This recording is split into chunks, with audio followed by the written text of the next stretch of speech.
This girl was working her first day at the parking garage, but she ran into a spoiled rich kid with a terrible temper. The CEO told his driver to back up. He rolled down his window and motioned for her to come over. The girl walked forward and knelt down on one knee.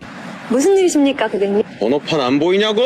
She immediately checked and saw it started with 24. She quickly apologized, saying she had given wrong directions. VIP vehicle should go to the right, the CEO said coldly. Even his smile looked ugly. He had no idea that soon he would change everything for this girl. After the CEO left, the girl breathed a sigh of relief. Her coworker couldn't help but say this guy had serious issues, but she forgot she was still wearing her walkie-talkie. The hot-tempered CEO heard this and immediately got out of his car. He walked straight to the girl and asked what she had just said. The coworker tried to explain, but the CEO shoved her aside and she accidentally fell down. The girl questioned whether he understood basic manners. This made the CEO even angrier. He kicked over a roadside sign with his foot. The manager rushed over to apologize. He threatened the girl that she must apologize. Otherwise both she and her coworker would be fired. The CEO said he wanted to see a sincere apology. The girl asked back if she needed to kneel down. Then she actually did kneel down. She didn't want to get her coworker in trouble, and she couldn't afford to lose this job, because she had an irresponsible mother at home, and a younger sister who depended on her. Debt collectors would often show up at their door. Fortunately, she had a boyfriend who worked at a big company. Although her boyfriend's family was poor, he treated her very well. He even bought her a necklace for her birthday. However, some poor people, when faced with money, love simply doesn't matter. Rich kid's love is even more surprising. He prepared a 100-carat necklace for his fiancée. Although he was unwilling inside, he still pretended to be a gentleman and put it on his fiancée, because he knew reporters were taking photos. He thought doing what his father asked would make him happy, but his father scolded him for bullying the service worker. How was he going to handle the company's stock plummeting?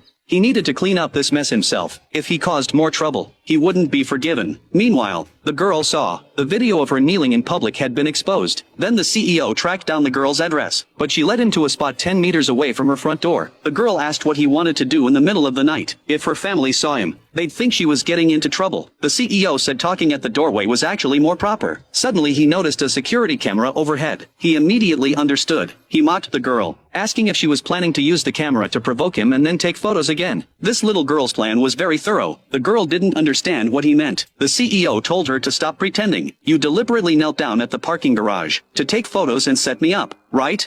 The girl was speechless. Rich people's thinking really wasn't something poor people could understand. Next, the CEO pulled out 2 stacks of cash. He told her to delete the leaked video. The girl asked him to think carefully. Would she be stupid enough to let the whole world know she was humiliated? At this moment, the CEO held his head. Suddenly he started vomiting violently.